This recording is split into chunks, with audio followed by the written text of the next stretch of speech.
Oke teman-teman, selamat malam. Di depan saya ada Kang Herdi. Kang Herdi itu salah satu anggota di KCSC. Kemudian ada cerita yang menarik. Kenapa beliau saya hadirkan di tempat ini? Karena aku ingin mendengar cerita yang sangat luar biasa dari pengalaman beberapa tahun ke belakang. Tersesat di hutan tanpa makanan, tanpa bahan makanan. Dan ditemukan dalam kondisi yang sangat mengenaskan. Cerita dong sedikit. Kenapa bisa tersesat? Jadi pada awalnya saya percaya ke KD-nya ya, ke guide-nya. Karena dikarenakan orang sana, ya saya percaya aja sama beliau gitu kan. Jalan sini oke, ikut gitu kan. Oke. Pas udah tengah-tengah, dia bingung gitu kan. Wah udah feeling nih. Pasti tersesat. Aduh. Itu agenda apa sih sebetulnya? Itu lagi berburu kita. Berburu biasa gitu. Biasa berburu tupai, kayak burung gitu. Di Bandung juga. Daerah Bandung. Daerah Bandung juga. Waduh. Berapa orang dulu pas berangkat berburu ya? Kita berburu ada 6 orang. Cuman karena saya sama teman saya itu yang guide-nya, kita beda lokasi. Yang lain udah pada pulang, ya saya masih berburu gitu. Jam berapa itu pas pertama? Pertama kita berpisah itu jam 7:30 lah. Masih pagi ya? Masih pagi. Kok bisa meleset dari jalur yang udah ada gitu ya? Ya itu, terlalu percaya sama kawan itu, sama ada hal aneh nggak sebelum Kang Herdi merasa ini kayaknya sejalan salah deh? Ada kila-kila nggak? Kalau itu enggak sih. Nggak ada ya? Nggak ada. Kalau itu nggak ada. Terus ngikutin apa, target atau apa gitu? Iya, jadi kita ngejar-ngejar tupai gitu kan. Terus sampai keluar jalur. Nah dari situ guide-nya udah bingung, wah Ngeblank gitu ya? Udah ngeblank. Udahlah, feeling saya pasti ini tersesat. Bawa radio juga, cuman radio HT itu udah gak nyampe, udah nggak ada. Itu kan udah kepikiran nih, aku tersesat nih. Gak kepikiran untuk balik kanan ke jalan yang kemarin, jalan yang benar gitu. Ya itu, kalau kita udah masuk ke spot, terus ngejar spot, kita lupa lagi tuh jalan tuh. Jadi gak diinget-inget gitu kan. Saya percayanya udahlah, guide-nya udah tahu lah orang sana kok. Oh ya. Taunya. Aduh. Acara ini disponsori oleh bawang merah goreng Paku Bagome ya. Jadi ini enak banget. Aku buka puasa sahur pakai ini terus. Oh gitu ya. Ya, ini 100% bawang asli. Gitu. Mantap ya. Mantap. Oke, lanjut. Terus adu argumen dong di situ antara Kang Herdi sama si guide-nya. Argumentasi seperti apa yang terjadi saat itu? Apakah pas ya? Apakah ingin saling bunuh atau gimana? Sama si guide ya? Pastilah, saya pasti marah lah ke guide-nya gitu kan. Kenapa kirain kamu tahu jalan gitu kan? Kamu kan orang sini, saya bilang gitu. Iya, saya lupa katanya.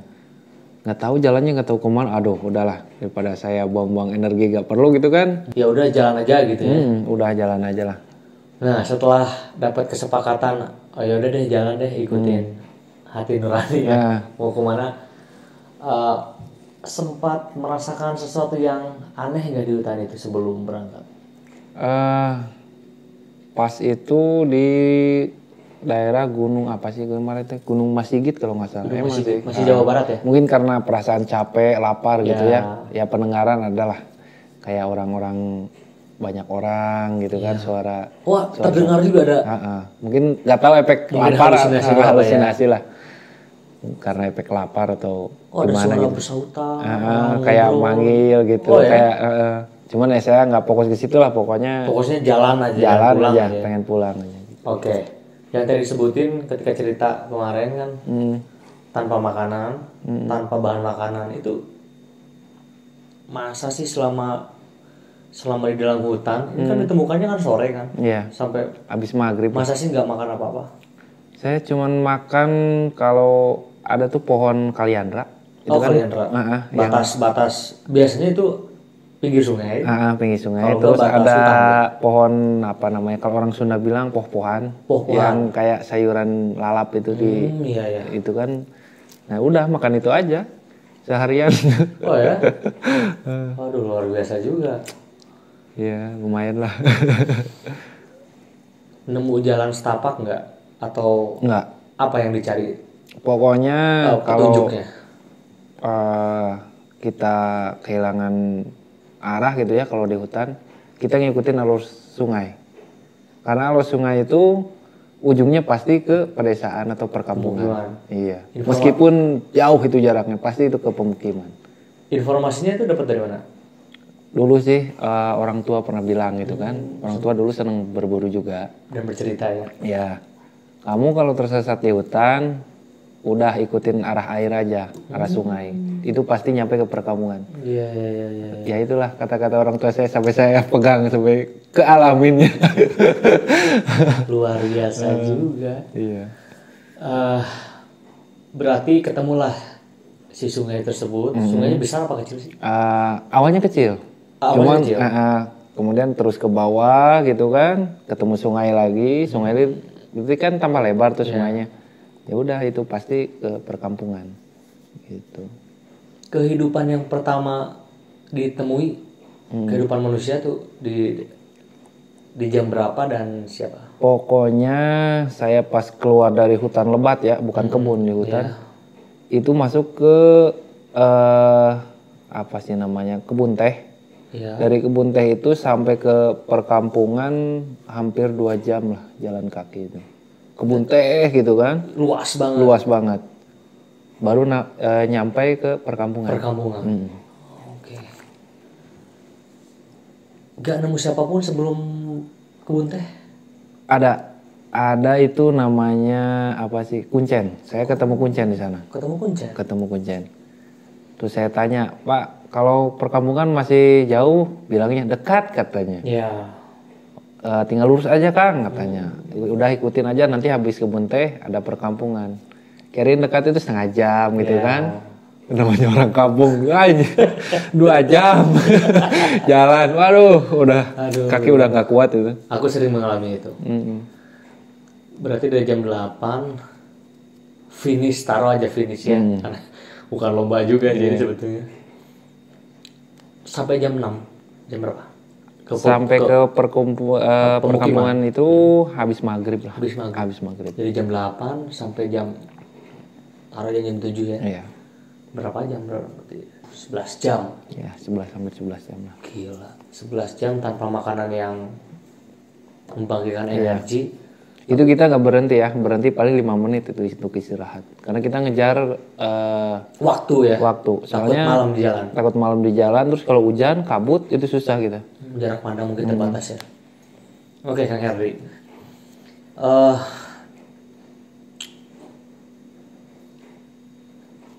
Cerita dari gunung itu gimana sih sebetulnya? Ada yang cerita nggak di sana?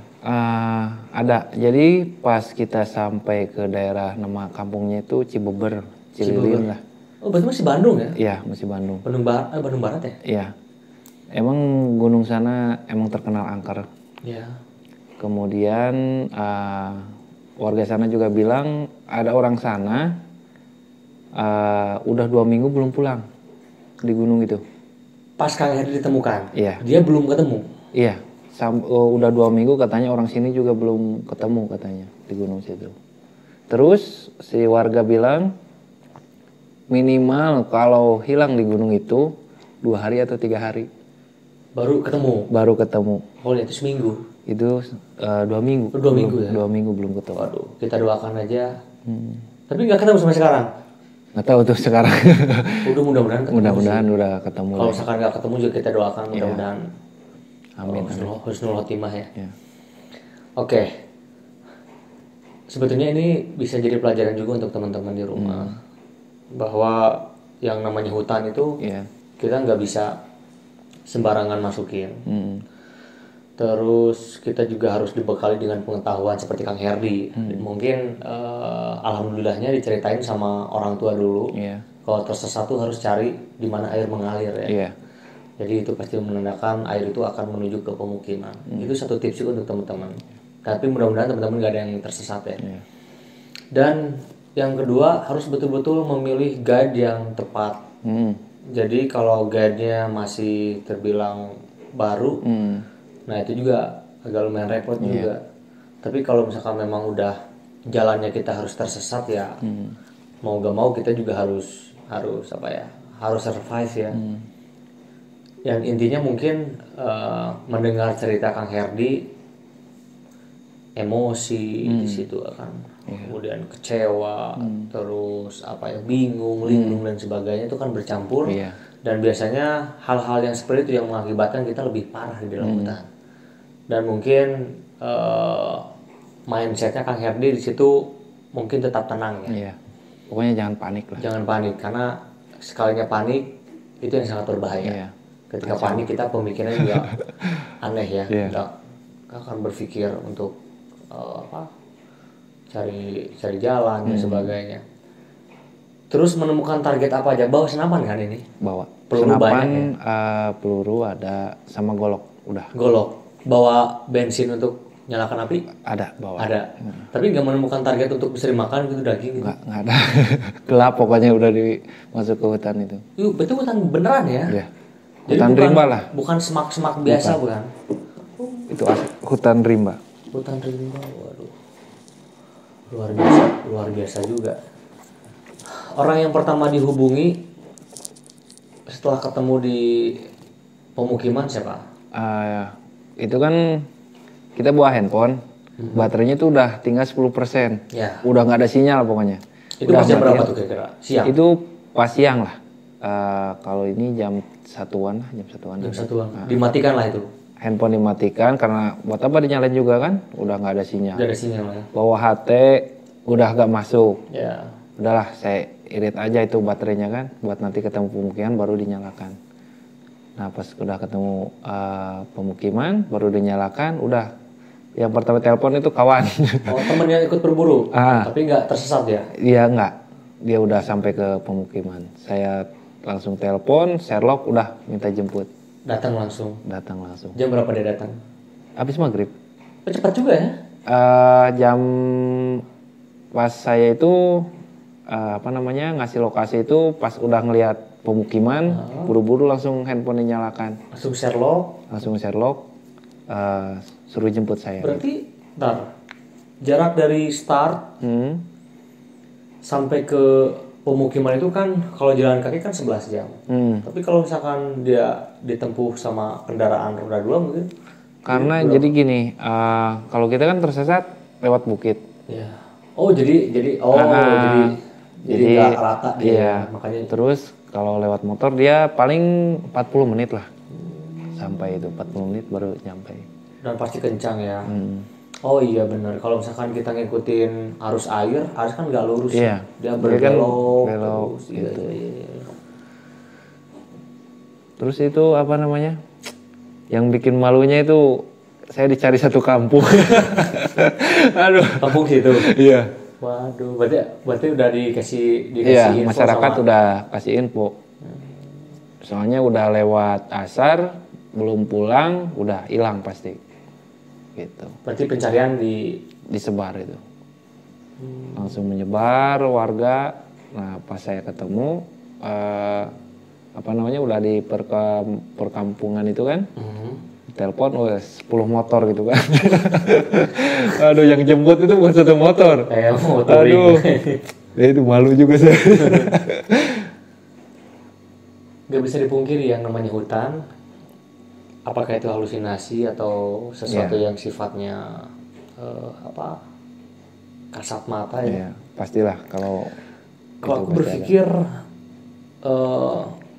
pasti ada aja sih ya. Iya. Yang kayak gitu kan ketika kita panik, kemudian kita bingung, biasanya di sela-sela tuh ada yang seperti itu. Iya. Jadi pendengaran Kang Herdi ketika banyak orang yang ngobrol, yang bersahutan, yang manggil, kayaknya itu betul-betul terjadi sepertinya ya. Serem juga sih. Mudah-mudahan kedepannya aku juga nggak mengalami itu. Tapi aku menyerap informasi yang luar biasa dari Kang Herdi. Jadi ada contoh yang bisa kita ambil ketika kita di dalam hutan ya, gitu. Luar biasa nih ceritanya. Istri dikabarin? Pokoknya pas saya nyalain handphone itu kan, wah WA, telepon itu kan, terus istri juga dia nelpon katanya, kenapa nih anak nangis terus katanya, gak berhenti katanya, berarti kan udah feeling kayaknya. Ya saya jawab aja, iya ini bapaknya hilang aja bilang gitu. Hilang di hutan. Iya. Berarti anak juga udah ini udah mungkin ya namanya ikatan batin lah. Kontak batinnya sangat nyata sekali ya. Oke.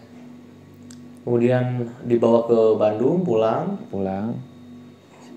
Ada rasa traumatik nggak untuk gak masuk hutan lagi? Enggak sih kalau saya. Malah makin gila ya. Iya, pokoknya itu jadi pembelajaran lah buat saya juga. Ya. Syukur deh, maksudnya yang paling penting secara psikologis kita masih tetap aman, karena bagaimanapun tersesat itu bukan sesuatu yang bukan sesuatu hal yang sederhana. Jadi itu antara kita bisa selamat atau tidak. Dan alhamdulillahnya Kang Herdi di Tangtayungan ku Gusti yang Maha Suci. Alhamdulillah bisa ketemu kita. Ketemu di sini ya. Kalau enggak, waduh, luar biasa. Bakal jadi cerita yang luar biasa di dunia senapan nanti. Sekarang guide-nya masih hidup? Masih ada. Oke. Nanti saya pengen ketemu. Nantilah kita ngobrol ke sana. Ya, kita ngobrol dari perspektif si guide-nya. Apakah cerita yang sekarang kita dengar apakah betul? Kita nanti konfirmasi, klarifikasi sama dia. Dan kalau emang betul-betul terjadi, nanti dia suruh main ke sini, kita gebukin sama-sama. Pusing saya lihat orang-orang kayak gitu. Aduh.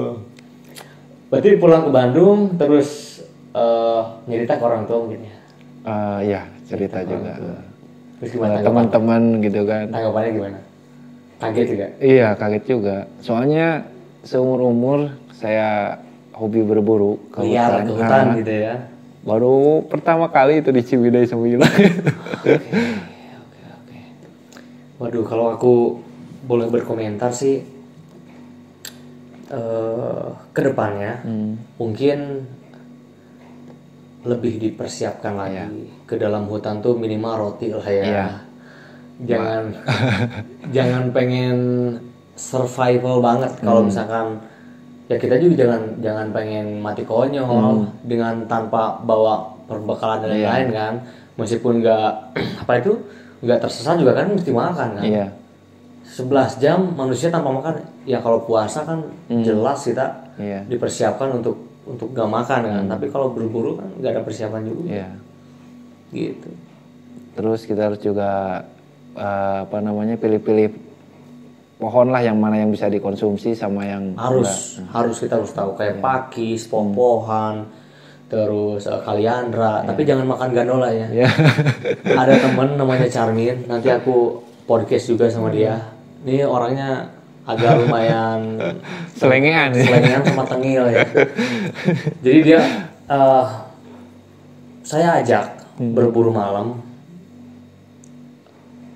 Gak tahu apa yang ada di pikiran dia. Gedebong pisang yang mentah dia makan. Buah gandola mungkin teman-teman ada yang tahu. Buah gandola dia makan, setelahnya mati dia. Bukan mati deh, mencet sampai sakit. Dia bilang buah gandola. Jadi jawabannya gini, kenapa makan buah gandola? Burung uncal aja makan gandola katanya bulunya bagus. Apalagi kita gitu. Emang agak stres nanti. Kalau teman-teman penasaran, ramein dulu video ini, kita undang manusia itu datang di sini. Gitu Kang Herdi, thank you banget. Mudah-mudahan cerita ini bisa menginspirasi teman-teman, memberikan sebuah informasi dan hikmah yang luar biasa. Amin. Kemudian mohon maaf lahir dan batin. Bulan puasa ini mudah-mudahan kita kasih berkah luar biasa, rezeki yang melimpah. Kang Hedi sehat, kita sehat, keluarga kita sehat. Dan gak lupa juga teman-teman di rumah juga sehat. Dan setelah sehat, jangan lupa makan bawang merah goreng Paku Bagome. Ini murah banget. Mantap.